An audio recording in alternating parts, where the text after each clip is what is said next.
Bonjour, je suis Gilles Domingo.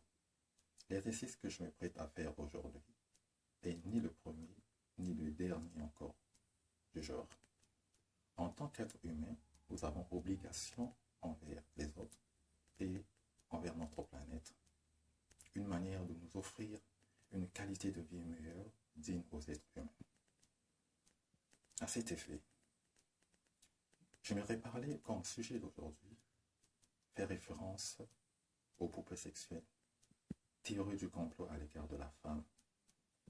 Un sujet évoqué dans le livre paru en mars 2022, présenté et dédicacé à l'Institut français du Congo à Brazzaville le 20 juillet 2022.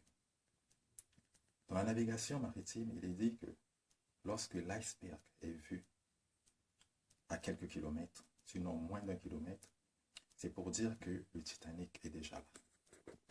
Et qu'est-ce que nous pouvons entendre par Titanic avec les poupées sexuelles dans la vie familiale?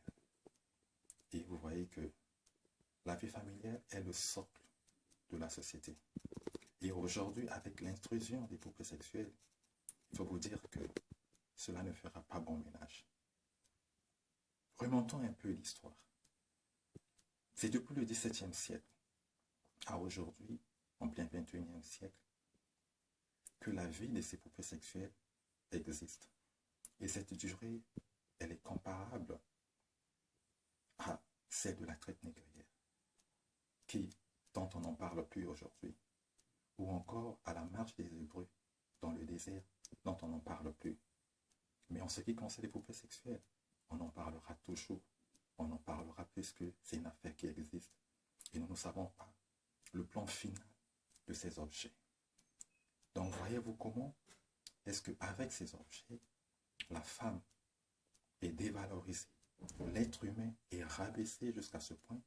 Vous voyez comment avec les poupées sexuelles, dont le but n'est autre que de détruire la famille, alors que la famille, c'est le relèvement de la société. La famille, c'est là où tout homme est censé avoir une famille, former une famille, et la société prend son envol à base de la famille. Pensez-vous qu'aujourd'hui, comme nous voyons déjà certaines volontés, certaines excitations des hommes en voulant se lancer dans cette vie avec des poupées sexuelles, que cela pourrait vraiment produire? Récemment, j'ai suivi à la chaîne Série M. Etienne, invité dans ce plateau avec sa poupée Erika. Ce dernier disait être regretté le fait de n'avoir pas connu cette poupée sexuelle avant. Donc c'est pour dire, il nie les bons moments passés avec sa femme humaine et pire encore, la fille qu'il venait d'avoir, cette adolescente. Vous imaginez à quel point qu'on est prêt à tourner, à oublier et à dire des choses aussi graves envers un être humain. Alors nulle part, on a dit, et la Bible nous est claire à ce sujet, il n'est pas bon que l'homme soit seul, l'homme quittera son père et sa mère pour s'attacher à sa femme. On n'a pas dit pour s'attacher à une poupée sexuelle. Donc vous voyez comment est-ce que le monde est en train d'être dénaturé à cause des inventions ça et là. Nous avons le problème climatique, le problème des guerres. Et voilà un autre qui s'ajoute sur la liste. Je pense que si pour déclencher une arme ou encore une guerre nucléaire, on a besoin d'une seule personne parce que, étant la seule à déterminer les codes, mais avec les poupées sexuelles, nous pensons que la clé de cette arme nucléaire, de cette guerre, elle est détenue par chaque homme. Parce que si chacun de nous pouvait avoir une poupée sexuelle, je pense qu'elle serait, ou encore ses conséquences seraient plus que celles d'une guerre nucléaire.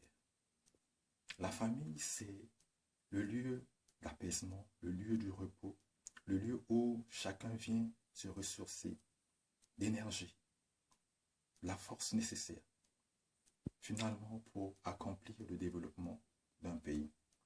Et lorsque on est complètement déphasé, lorsqu'on est complètement perdu au sein de la famille, qu'est-ce qu'on peut produire au sein de la société, si ce n'est pas que le reflet de ce que la famille nous donne, ce que la famille nous donne et que produit en nous. Voilà ce que nous pouvons s'y attendre avec les poupées sexuelles. Le livre Révélation en parle en long en large parce que nous verrons que le temps qui reste imparti ne sera pas aussi facile pour pouvoir espérer vivre mieux si on ne prend pas la décision et si nous ne prenons pas conscience de tout ce que le monde nous présente. Merci.